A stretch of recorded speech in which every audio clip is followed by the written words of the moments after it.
Good evening, my fellow Exorcists, and welcome to Lair of the Film Exorcist, and happy Filmaroo Month! The month where my avatar will stay in the form of everybody's favorite little Santa character, Potteroo. Potteroo, Potteroo, Potteroo. So tonight we will be taking a look at And You Thought There Is Never a Girl Online. Now, Hideki Nishimura, who plays the game Legendary Age under the alias Rusia, swore off online marriages after confessing to a girl who claimed to be a guy in real life. 2 years later, the persistence of Akko, another Legendary Age player, who was in the same guild as him, wore him down and he agreed to an in-game marriage with her. When he finally meets up with the rest of his guild members, he is shocked to discover that not only are they all in fact female, but they all attend the same school as him. Now before we move on to my opinion, I'd like to just announce that this video is sponsored by Animal, so go buy yourself some amazing low-priced anime merch, including cute figurines to brighten up your collection this holiday, and every time you use the code FILM, you'll get 5% off your purchases. And if you don't use the code, the demons of hell will be sent to you real soon. Okay, so since I said that Gamers was my favorite romantic comedy anime, I'd have to say that this is my second favorite. But it's also my first favorite video game anime, because this show did something that Gamers didn't, and that was explore what it's like to be a part of a video game club. Now during the show, we get a few references to video games, like the constant use of the video game terminology like PvP, tanks, aggro, and pay to win. But there's also the use of the Konami code, one of the world's oldest cheat codes, and this one is especially clever because they used it to open a watermelon during one of the episodes. Now, while this show only takes a look at 2 different games, it's still one of the best MMORPG anime. And this is because, like I said, they focus a lot on the game and how it affects people differently, especially people who might make the mistake of mixing reality and the game world together. And yes, I did mention this back in my review of Beaufree, but this show takes it a whole other level.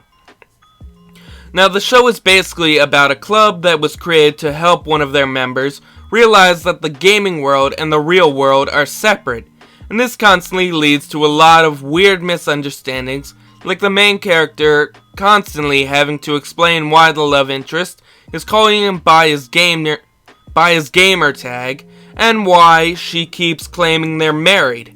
But there's also the kinda sad story of why they got married in the game.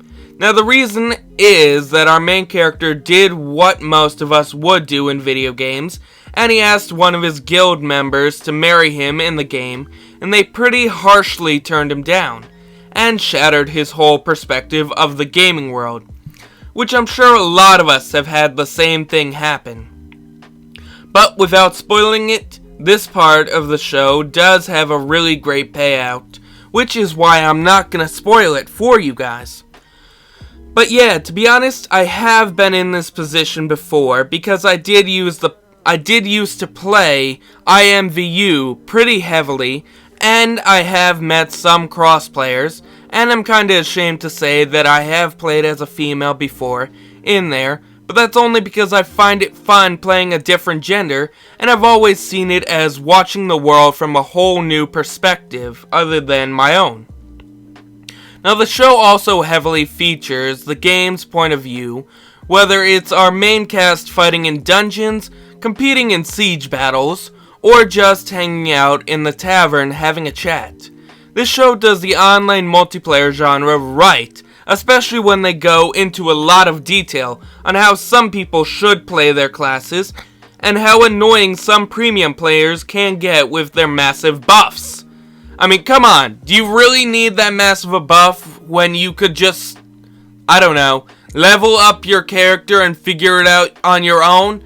I mean, I'm not against power-ups and buffs during, like, Call of Duty Zombies, but if you're gonna use it in an MMO, don't just spam it. Learn how to use it the right way, you noob.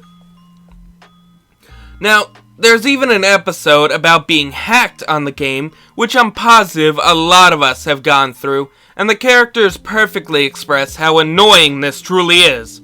They also deal with a group of trolls, and they reveal one of the biggest problems of gaming, which are the players that literally quit life just to continue playing the game. And while there's a lot of media out there like Merryweather, whose online comic Clinic of Horrors showed the more futuristic, gross form of it, and there's also South Park, who showed it in their World of Warcraft episode years ago. This show instead shows us that they're not all gross trolls. There are also some nice ones that might be willing to help out other players, despite the difference in status. Now, I'm gonna assume that Legendary Age is supposed to be this show's more polished version of World of Warcraft, and the reason for this is that there really aren't that many MMORPGs out there that do as much, which I will say is really annoying, because these days you can never find the one you're really looking for, no matter how hard you try. I mean, I tried the Old Republic, that one Star Wars MMORPG, but I kinda got bored after they told me, oh, to continue this story, you need to pay for it. Yeah, I wasn't paying a whole membership just to do that. No, that's why I don't go on dating apps anymore right now, because they expect you to pay for everything, despite it's supposed to just be a chat for you to meet people. It's exactly like the game. You go on there to play and have fun, not pay for it. Damn you, gaming community! I'd also like to say that I really love the penguin armor that we get to see later on in the show, because like I said in Kimono Friends, I love penguins, and I wish more games had similar armor like this, and especially if they're as detailed as this. I mean, who wouldn't want a penguin or a cat or some kind of animal armor out there that might give you a buff or might help you out in some way or give you the traits of the animal? I mean, I'd find that really damn cool. If not, just give us the cosmetic. But anyway, before I go on to another tangent or rant, I'd like to also say that I do want to... that because of this show, I did name my guild in Terra after the show's guild, the Alley Cats, because I love the name and this show was a big influence on me. Now, before I ruin anything, let's move on to the characters. Let's start with the Shining Knight Hideki Nishimura, or Rusian. I think the best way to describe him is that he's a very caring boy who usually thinks of people before himself. Especially Akko, who he has been trying to help overcome her point of view that the real world is the same as the game world. He does also have the side where he originally wanted to keep his school life and gaming life separate, which, as we see in the show, this doesn't really go well for him, because of a certain cutie constantly trying to hang around him. So, both worlds kind of ended up colliding with each other, which was to be expected with a show like this. Now let's move on to our leading lady, Akko, the game-crazed wife, or of Hideki, and the biggest pain for her guild when it comes to raids, because she's not that good of a healer, no matter how much her guildmates try to help her and try to teach her how to use the controls. She's also the main reason for the creation of the Neck Game Club, because it was created to help her differentiate reality from fiction.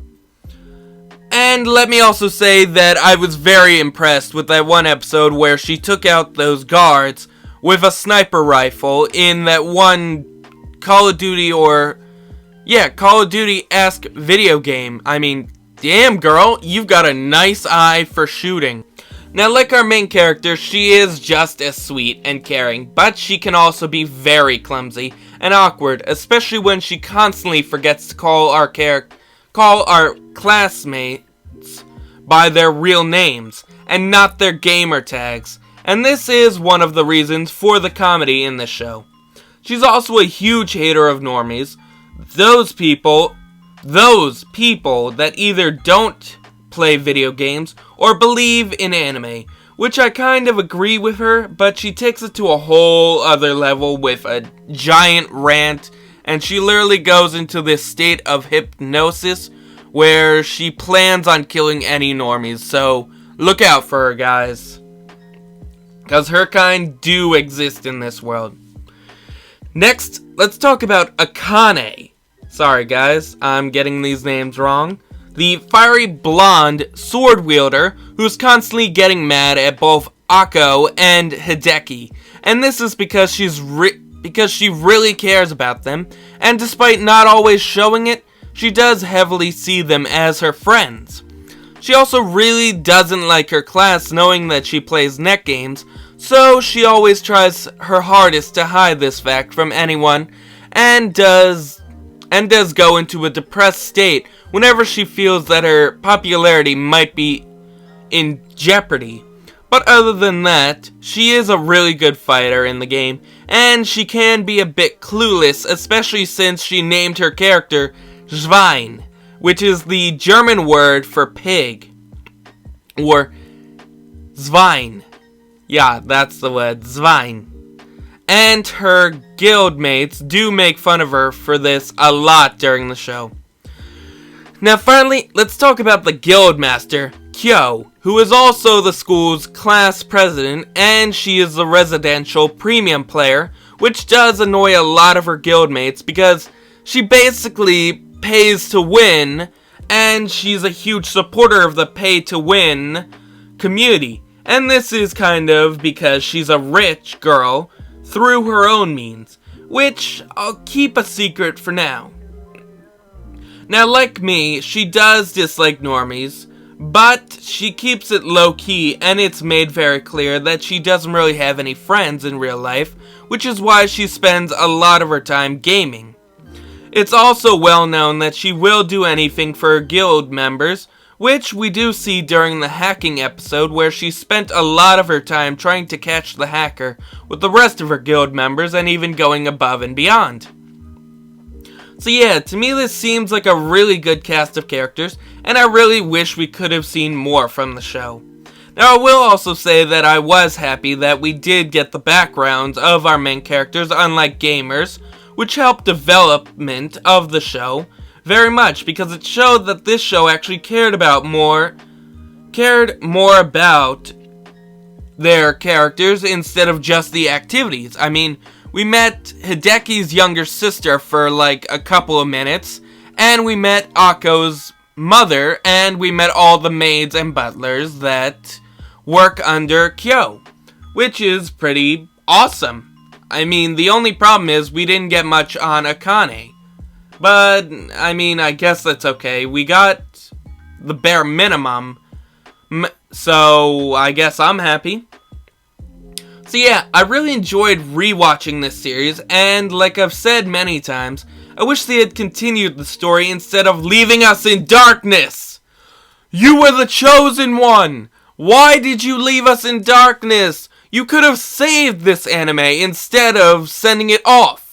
What is wrong with you, anime gods and studios? Why can't you give us more? Now, which is why I'm giving this show a 10 out of 10 for a great story, great characters, and the great idea of using the story of a gamers club to explain the problems that many gamers face these days. So I recommend this to anyone looking for a great anime about video games that doesn't have them using VR. So, happy Yule, my friends, and all my fellow pagans out there, especially Scarlet Ravenswood, if she's listening out there. And have a great night, guys.